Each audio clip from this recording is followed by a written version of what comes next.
While not trying to draw too many comparisons with Game of Thrones, playing Triangle Strategy really starts to lean into just the drama of the various different houses, of the different nations, and the impending conflict that you'll soon be taking part in if you play this square-enix strategy RPG. Hello everyone, my name's Brian if you're new around here, and this is my channel Ginger Prime, in which I love talking about RPGs and these kind of games. Now, Triangle Strategy has been on my radar since it was announced. Just like with Octopath Traveler, this is built in that new 2D HD technology that we're going to also apparently see this used more and more as they revive old classics. But Triangle Strategy is a brand new game, a brand new IP, and it's definitely worth checking out. Right at the start of this, guys, if you take nothing away from this video and you own a Nintendo Switch at the time of this recording, I do suspect that we'll see this game come to other platforms, just like Octopath Traveler did at some point in the future. But at the time of this recording, it is only on Switch. You can actually go download the demo right now, and your progress will actually carry into the main game if, like me, you highly recommend it. And I would easily recommend it. I've already purchased it. In fact, it's already downloaded and ready for me to fully play this game on Friday. So let's talk about what's really good about this game, what I really like about it, and also some of the things that kind of stand out as a little bit like, okay, they went that way. They made that choice. First and foremost, this game from a strategy RPG perspective is awesome. There's so much that I actually really love and appreciate, but I want to show this off just as something that I think spoke to me and I didn't realize it would. Within the game settings, you actually get to select your difficulty. If you're new to strategy RPGs, if you just want to experience this for the story and the characters and to find out how you impact the story, which, by the way, you get to make lots of different decisions. It's going to impact who joins you on this journey, and I can't wait to hear what you did, because this, I think, is going to be interesting to see who picks what and what is the ultimate outcome. So from a replayability perspective, I'm very much excited to dive through it. But they've got 4 difficulty settings: hard, normal, easy, and very easy. Now I'm playing on hard, and I really appreciate the level of the challenge because it really does make you think through your moves. In fact, a couple of different moves ahead, because you got to consider various things. When you pull up just the battle alone and you see the various turns and you see the different layout of who's coming up in their turns and having abilities that can delay people's turns, like at the end of the day, there's so much to, like, for me, that I appreciate just about that core aspect within the battle system. And so to be able to sit down and say, you know what, I really want to challenge myself, I really want to think through it and just go from there and have a good time. Now I'm going to couple that with something that I've been a little bit frustrated by, and frustrated is the wrong word. Like, frustrated is really the wrong word. One of the things that I've just kind of noticed, some of the voice acting is incredible, and some of the voice acting is like, okay. You are too kind, Lord Dragan. All right, I could, I get what they're going there. I appreciate that there is voice acting. I appreciate that the majority of it is actually voice acted, but at the end of the day, like, you can kind of feel like some performances, some characters really pop. I would say the majority of them do. I'd be curious to see, as you play, what characters do you think I'm talking about? Let me know in the comments below. We'll go with that one. But okay, so we talked about the good and the bad of that core aspect. The battles alone, I think, are challenging or fun, and the skills and how they all play out is really quite fascinating. First and foremost, you have TP, technical points, and these build up over the battle. This is going to allow you to perform your various skills, which will use various different TP. As you play, you can level up and you can even rank up. If I just pull up the roster here of the character, I can just pick on myself.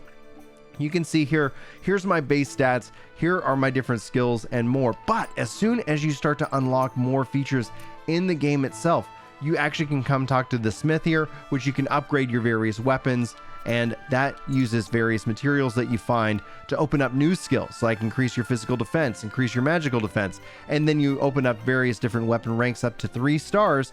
And some of these, like if you see here, this or this, you get a pick between one or the two if they have that line drawn between them. So you can see here, obviously, like, it's going to require various different quantities of iron. If I switch over to other characters, they might use other types of material, timber and stone, for example. So there's going to be an aspect that you're going to want to go and do some typical RPG grinding for your characters to really open up their skills. But that's just for the weapons themselves.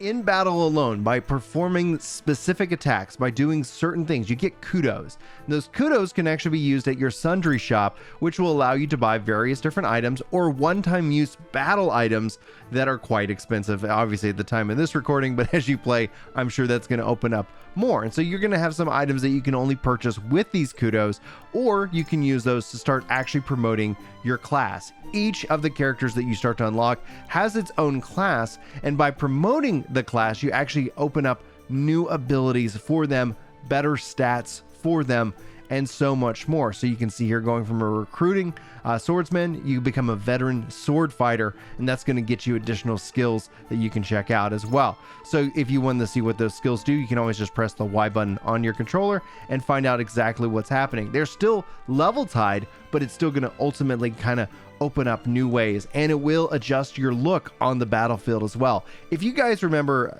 like Tactics Ogre, there's a lot that I kind of connect into that. Final Fantasy Tactics also feels like there's a DNA here with previous Square Enix tactical strategy games, and I really ultimately appreciate that, how that ultimately just kind of works. Now, you might be wondering, especially as you progress through the story, if you start this game off right now, note that there's going to be a lot of story before you actually really get into the battle system and you start unlocking it. But by the time you actually unlock the tavern, you'll be able to come in here and have various different mock battles that you can challenge yourself for, not just for experience and leveling your characters up, but also for materials, money, and more. They do use your items, so you could find yourself, you got to, weigh the cost, because items are going to be very important and very powerful. So it's going to give you just a lot to kind of work around with. I haven't even yet, I feel, talk about my favorite part in this game so far.